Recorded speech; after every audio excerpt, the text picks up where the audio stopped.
அனைவருக்கும் வணக்கம். செய்யுள் இறுதி போலி மொழிவயின் நகாரம் மகாரம் ஈரோற்றாகும்.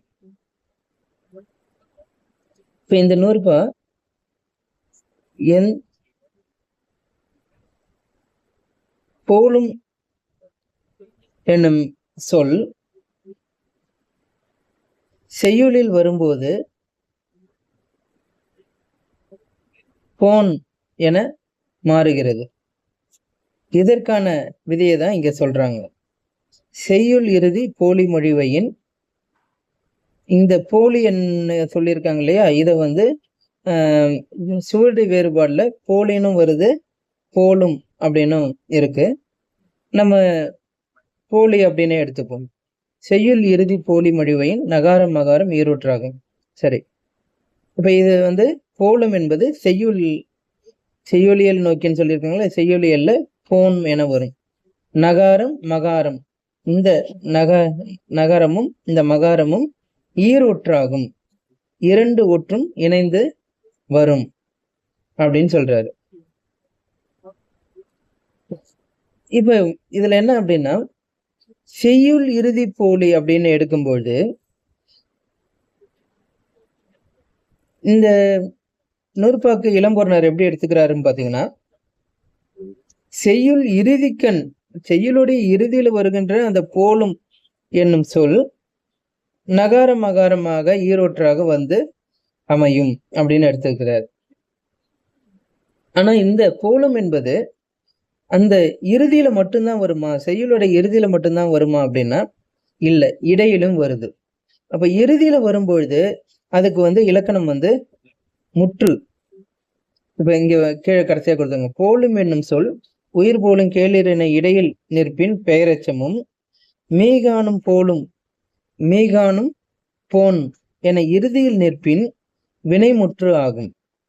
அப்போ இது இறுதியில மட்டும் வராது, இடையிலும் வரும் அப்படின்றத இங்க நம்ம தெரிஞ்சுக்கலாம். போலும் என்னும் சொல் அப்போ பெயரெச்சமாகவும் வருது, இடையில நின்று வினைமுற்றாகவும் வருது. இப்ப இந்த இரண்டு நிலையிலும் வர்றதுனாலதான் இவருக்கு அடுத்து நச்சினாருக்கு நேயர் என்ன செய்யறாரு அப்படின்னு பாத்தீங்கன்னா, இத மொழி மாற்றி சொல்றாரு. எப்படி சொல்றாரு அப்படின்னு பாத்தீங்கன்னா, செய்யுட்போலி இறுதி மொழிவயின் அப்படின்னு எடுத்துக்கிறார். அதாவது நூற்பாவை அவர் மாத்தல, இது எப்படி பொருள் எடுத்துக்கணும்னு சொல்லும் போது இது செய்யுள் போலி இறுதி மொழிவயின், அப்ப அந்த போலியோடைய இறுதி அப்படின்னு எடுத்துக்கிறார். செய்யுளுடைய இறுதின்னு எடுக்கல, ரெண்டுத்துக்கும் வேறுபாடு இருக்கு. செய்யுளுடைய இறுதியில இந்த போலி வரும்பொழுது, அதாவது போன் என வரும்பொழுது அது வினைமுற்றாகும். ஆனா இவர் சொல்வது போல செய்யுள் போலி இறுதி மொழிவயின் அப்படின்னு வரும்பொழுது அப்படி பொருள் எடுத்துக்கிட்டோம்னா என்ன வரும்னு பாத்தீங்கன்னா, அப்ப அதை போலும் என்ற சொல்லுடைய இறுதி அப்படின்னு பொருள்படும். அப்ப அது மொழிக்கு, அதாவது அந்த செய்யுள்ல இடையில வந்தாலும் சரி அல்லது இறுதியில வந்தாலும் சரி, இங்கே சொல்லியிருப்பது போல இறுதியில வந்தாலும் சரி, இந்த நூற்பம் எந்த ஒரு குற்றமும் இருக்காது. என்ன காரணம், வழக்குல இரண்டு இடத்துல இடையில நின்று பெயரெச்சமாகவும் வருது, இறுதியில வினைமுற்றாகவும் வருது. ஆனா இளம்பொருணர் இறுதியில் வருகின்ற தன்மையை மட்டும் சொல்றாரு.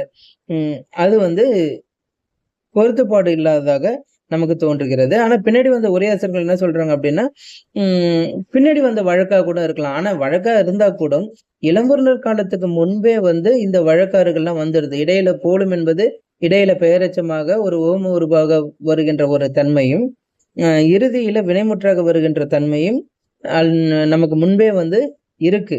அதனால அந்த அடிப்படையில தான் நச்சினாருக்கு நேர் முதலியார்லாம் என்ன பண்றாங்க அப்படின்னு பாத்தீங்கன்னா, செய்யுள் போலி இறுதி மொழிவயின் அப்படின்னு பொருள் எடுத்து மொழி மாற்றி எடுத்து அந்த போலும் என்பது இறுதியில் இருக்கிற அந்த எழுத்துக்கள் போன் என பிரிவதை சொல்றாங்க.